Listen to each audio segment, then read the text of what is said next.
I can go into that. And hang on, I can respond to that. Whatever is going through your mind and your manly man, great, that's fine with me. But my strategy was always to let you speak more. You defending slavery, sex slavery, we didn't even touch torture, because you would defend torture as well, wife beating, you've defended that. I don't have to say anything. Let the world see for itself, because right now your own fellow Muslims, they're actually like this. They're like, oh, geez, he did not say that, but you did say that. So this is why, that's perfectly fine. You know why people are not asking me any questions? Because my positions are very sensible. They're very rational. They're like, okay, that's fine. Your case, it's not so much. You're just defending what everyone already has been indoctrinated with. So I actually have the... So do you see that? The moderator laughed. Super Destroyer says, why is Harris Sultan running away from the debate topic?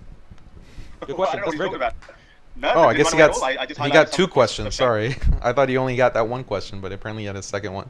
Yeah, and he barely touched some of them, like wife beating, and then he said something like romance, and then wife beating, husband giving shelter to women, and then therefore he has a right to beat up women. But by his own logic, then if state gives you shelter, then the state have a right to come and beat you up or something. So these are really the state does have the right to come beat you up. The state has the right to do a lot worse than beat you up, actually, Harris. Pour down arguments by Daniel Pikachu, which he and his cucks think that it's something very intelligent, and people will be like, yay, it's a shahada, let me say la la la, because no one's going to say that. These are beaten down, embarrassing arguments, and I have to just highlight my position very, very simple on human rights. Yes, we build it on new evolving situation. We recognize new problem, some of the world's best mind put their minds to it, and then they come up with a solution. It's evolving morality. Things we will have new challenges later on in the century when if AI comes into existence, when humans don't die. What about the fertility argument then? If humans will live for up to 1,000 years, would you still need 2.2? No, you. Say transhumanist, humanity 2.2 or 2.0.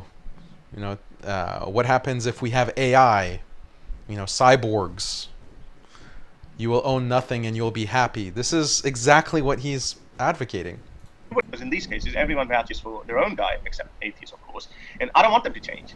The winner is determined by how many people are convinced by whose worldview. If tomorrow I start seeing comments that I was an atheist. So how many people are convinced by whose worldview? That's the winner. But doesn't that put me at a disadvantage right off the bat? Because in the dominant worldview is this liberal modernist worldview. That's what most people unfortunately believe. So that means he wins by default, because that's what most people in the world in its entirety believe. So, and even unfortunately some Muslims. So these are all stupid attempts to poison the well, trying to frame it as if he's going to win this. Yes, and I always had an open mind, and the fact that I no longer believe in a religion or a worldview that I was indoctrinated with is the evidence of my open-mindedness and of people like me. However, some people stay in the same worldview or a frame of mind they were born into. This is not just terribly sad, but it also shows this closed-mindedness of people like Daniel Pikachu.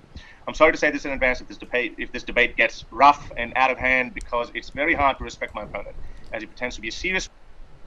Okay, so let me address that. Like, changing your view is evidence that you're open-minded, you're open to evidence, changing your worldview over time. So let's take that statement of Harris. Is that even true? Just because you change your worldview, that somehow indicates intelligence. I don't see how that follows. In fact, I think the opposite. I think people change their views for many reasons, change their entire worldviews for many reasons. Their influence of the environment, influence of media, influence of friends and family. There are many reasons that you can change your worldview. It's not necessarily an indication of being more intelligent or being, more in tune with the truth. So that's a stupid point. And also, let's just concede that, okay, fine, changing your view is somehow indicative of your intelligence or your open-mindedness. Well, in that case, I have changed my view in two big ways over my life. I went from being Shia to being Sunni, so that was a big change, and that was based on my research and certain things I studied. And I talk about it extensively on the Sunnah Discourse channel. I did an interview if you're interested in that.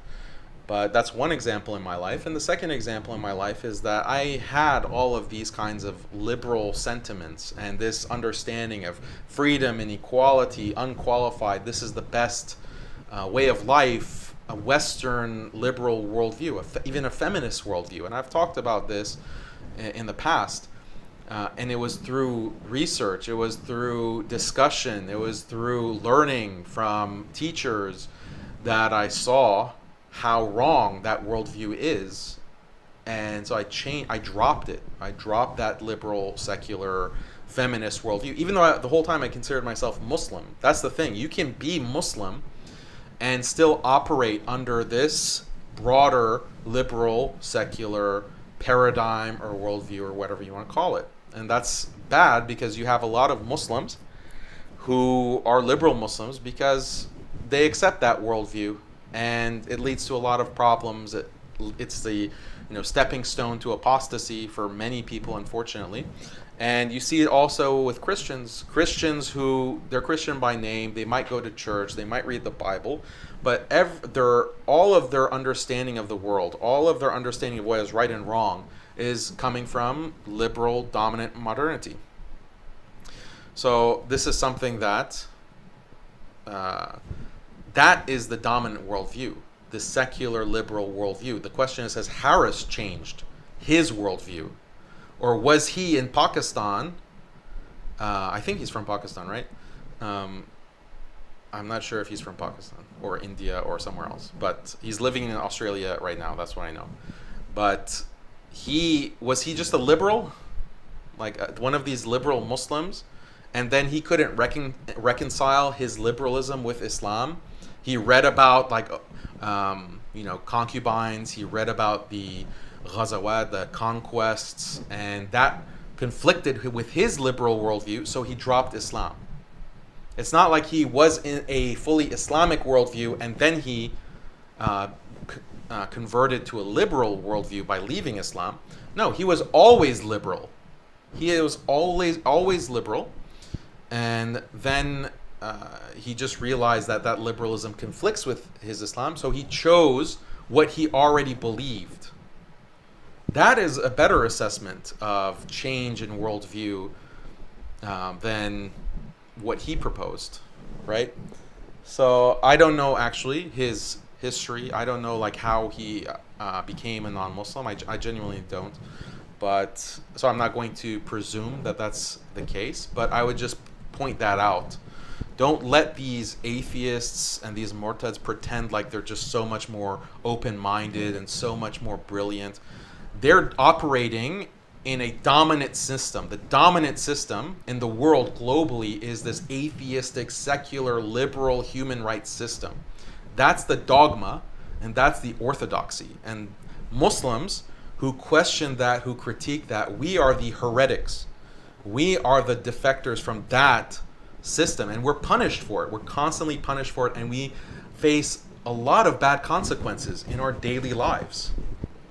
Consequences in terms of our livelihood, in terms of our family, our ability to get married, our ability to travel, our ability to live lives without being constantly harassed by security agencies, by governments, and not just in the West, in the Muslim world, everywhere, the whole globe, because you have this dominant control grid. So we are the ones who are actually going against the tide, not these atheists, but they have to constantly prop themselves up and pretend like they're these, brilliant minds. Don't know what an argument is. I mean, some atheists do, obviously. They've studied philosophy or logic and rhetoric. But Harris, these Murtadeen, these ex-Muslims, they don't even know what an argument is. This came up in the APUS debate. They think argument means two people shouting at each other. That's an argument. But no, argument has a definition. You have premises and a conclusion. The premises have to logically support the conclusion, and then you can determine if an argument is valid, is it sound. These are technical terms, and these are things that are important in Islam too. We have mantiq.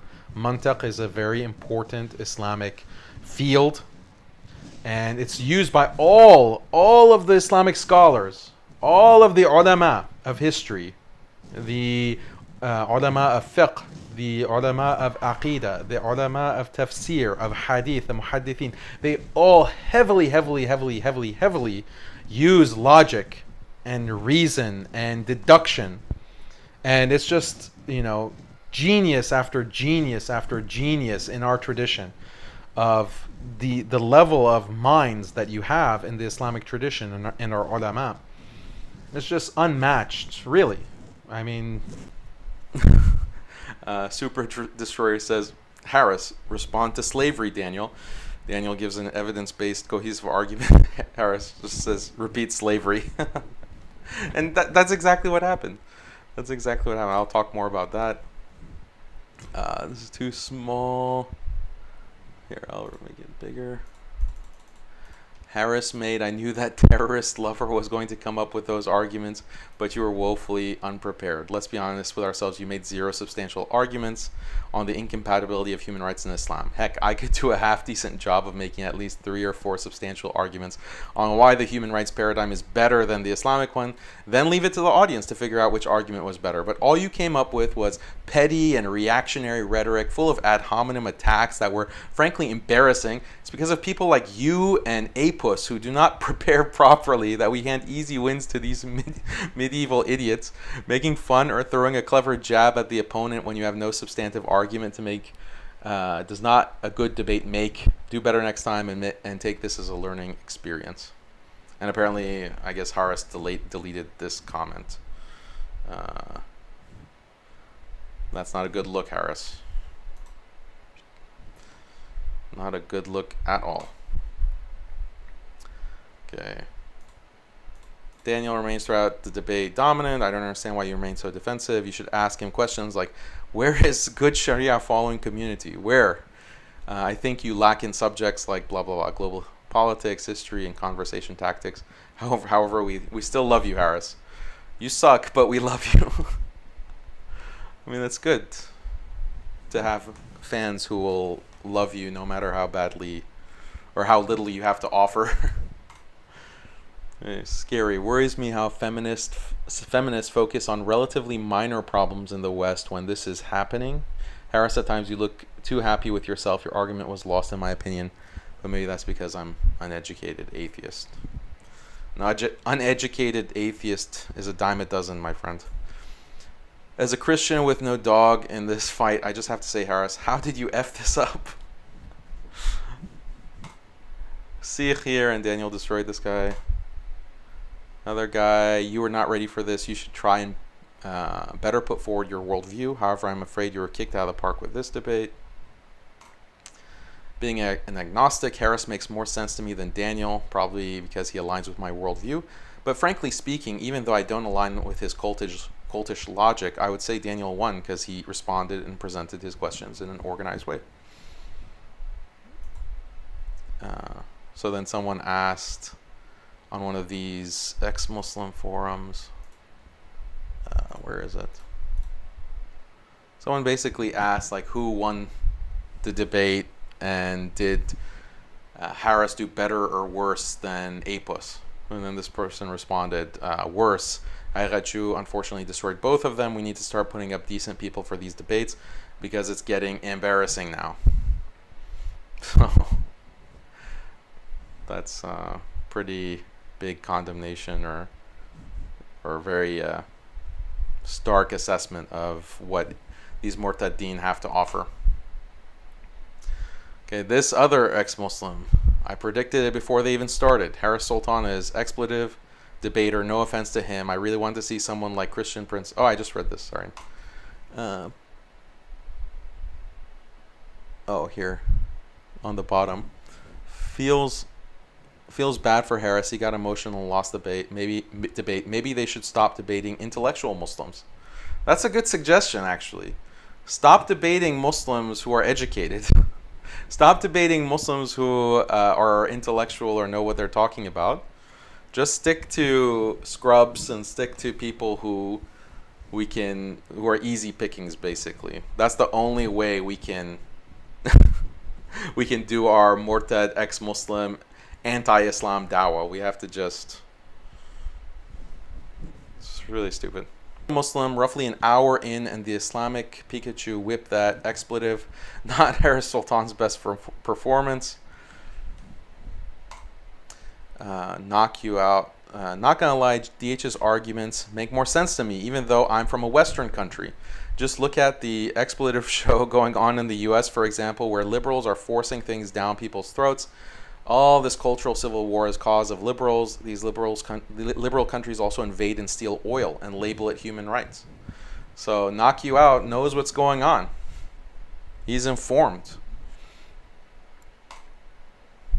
Arguvandal.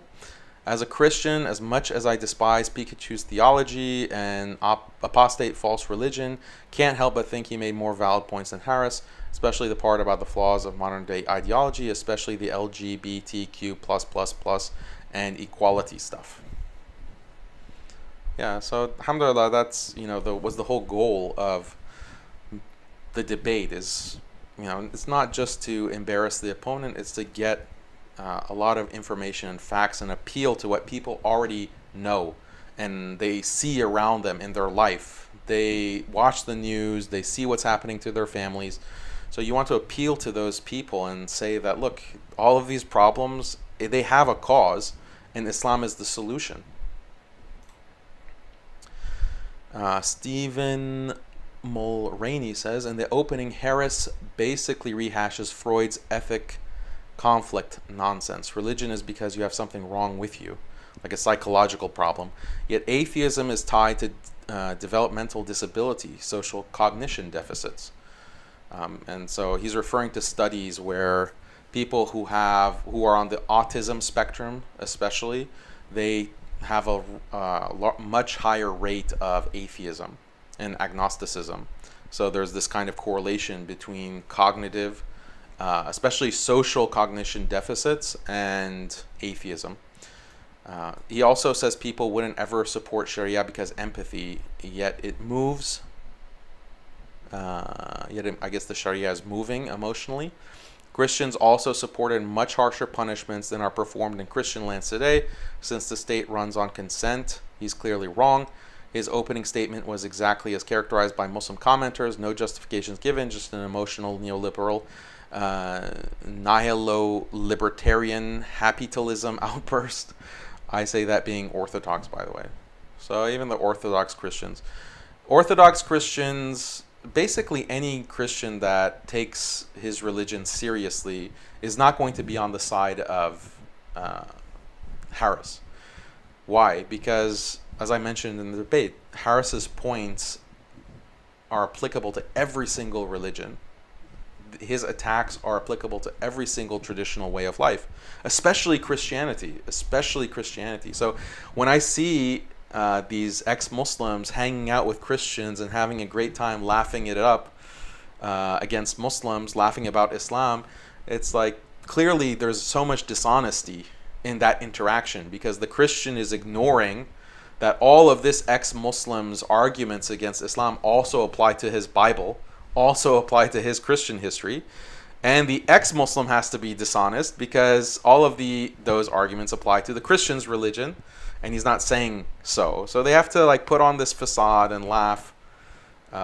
So it's just a spectacle of dishonesty. This person says, I wish you took the debate more seriously. This is addressed to Harris. I wish you took it more seriously and actually addressed his main points properly, done less personal attacks. I'm a fan of yours, Harris, but I don't think you did well. So these are the honest assessments, as close to objectivity, quote unquote, as you can get when it's someone who's a fan of Harris Sultan but says you didn't do that well.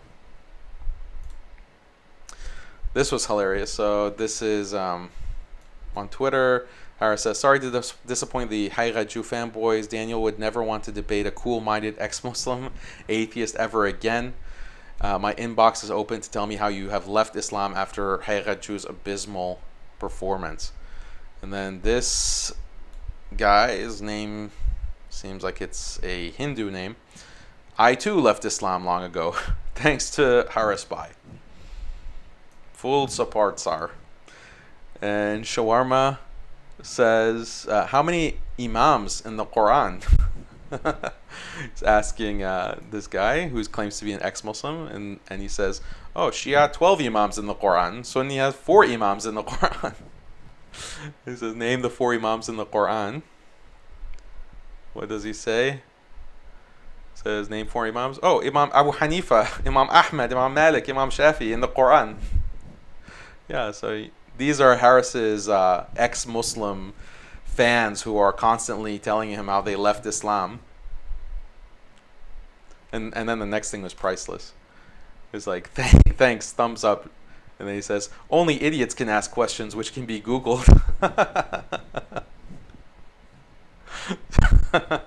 So that was pretty good. I got a good laugh out of that. No, my whole point is to help the Muslim feel icky about it. It's just no, seriously, that's it. So that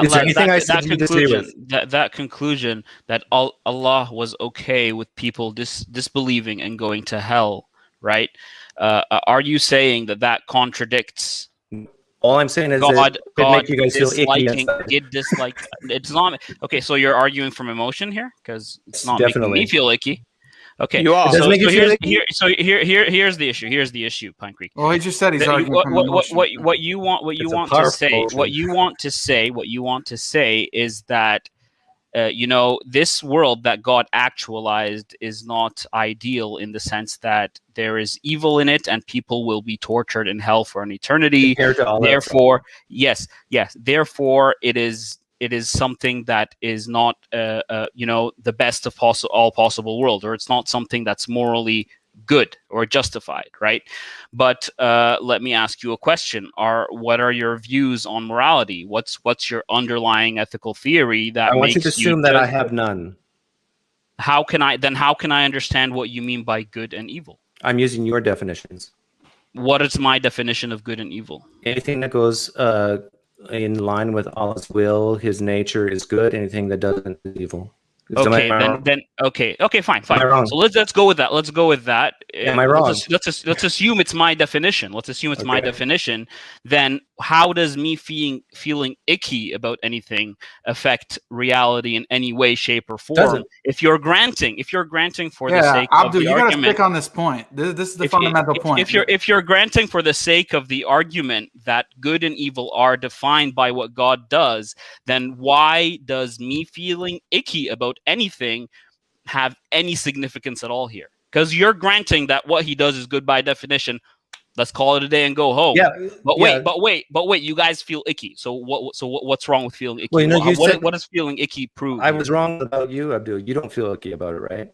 Let's assume I do. Let's assume I do. What does it prove? What argument are you trying to make? It shows. If you're granting, you yourself are granting, for the sake of the argument, that good and evil are defined by God's acts, right? So whatever, it's a divine command theory, basically. Right now, if that is the case, and you're already granting that in your argument, then you say that me feeling icky should have any role to play in determining what is good or evil, then you're contradicting yourself. No, I'm not saying what determines good or evil. I'm saying what you do with your life in terms of worship, how you practically outlive the consequences of this belief. That's what I'm talking about. Fine, I can feel icky all day, right? But that doesn't constitute an argument. So do you have a better argument to make than, guys, you should feel icky about this? Because us feeling icky about it doesn't prove anything unless you're going to say that our subjective feeling about what is good and evil actually reflects actual reality of what is objectively good and evil. Do you have children? Okay. I do. What if God decreed before the beginning of creation that your children, all of them, will end up in hell? Let me ask you a question. Mm-hmm. Would you have rather God created nothing? I don't know if I would have rather God created nothing. I wouldn't have liked it. Let's make that more modest. Why wouldn't you have liked claim it? That I wouldn't have liked it. But then here's the fundamental question: based on your definition of good and evil that you're using for the sake of this argument, my not liking it is irrelevant. Okay, that's the point. But that's the point you have to focus on. I understand. You're making yeah. But my question to you is: would you worship Allah if He told you that all your children, He created for destruction, to go to hell? Would you still worship Him? Again, accepting your definition for granted, accepted your definition that you're using in the argument, because I'm dealing with your ideas. Yes, I would, because we would like to be a people that follows reason and evidence. So, objectively speaking, if that is what's good and if that is how good and evil is defined, God is the source of objective good. So, I would still want to worship that God. Why? You still have the option not Because to. we don't need to have an emotional argument or appeal to emotion.